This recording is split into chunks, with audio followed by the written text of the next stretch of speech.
ងទៅពីមុនមកដល់ឥឡូវធ្វើអ្វីក៏ត្រូវប្តីជាអ្នកខំបាត់ខ្ញុំមិនបានឃ្លាតមួយចំអាមរសេងរសពេលដែលគាត់ឆ្លងខ្ញុំមិនដែលតបតគាត់មួយម៉ាត់បើហ៊ានទុកប្រពន្ធចោលលួចដើរផឹកស៊ីសំបាយ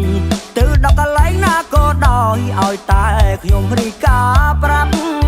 បើមិនថតរូបក៏ខលវីដេអូតាមទូរស័ព្ទចូលផ្ទាំងវិញត្រូវឆាប់ប្រញាប់សុំទោសលួងប្រពន្ធខ្លាប្រពន្ធខ្ញុំគាត់មានគ្រូកាន់បើប្តីនិយាយខ្លាំងច្បាស់ប្រកាច់តងដេកដួលដាច់ផ្ងាបើគាត់រអ៊ូដាក់ខ្ញុំត្រូវតែស្ដាប់គ្មានសិទ្ធតវ៉ាថ្នាក់ថ្នមដោយកូនងាត្រូវទុនទិញថាប្រពន្ធខ្ញុំអ្នករឹងពេលបាក់ប្រាក់ខែត្រូវតែឲ្យនាងទាំងអស់ហាមលួចលាក់លុយឲ្យសងត្រូវតែរហាំងហាមធ្វើមឹងបើដេកបាយខ្នងដាក់ប្រពន្ធឬរអ៊ូហ៊ីហឺច្បាស់ណាស់ថាយប់នោះនាងបបួលខ្ញុំឆ្លោះគ្នាទល់ភ្លឺ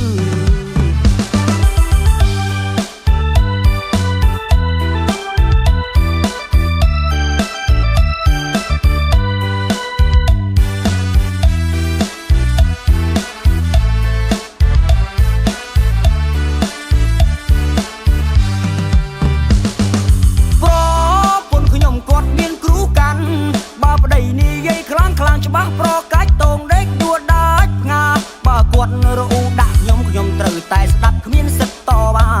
ថ្នាក់ថ្នមដោយកូនងាត្រូវទុនទិញថាប្រពន្ធខ្ញុំអ្នករឹង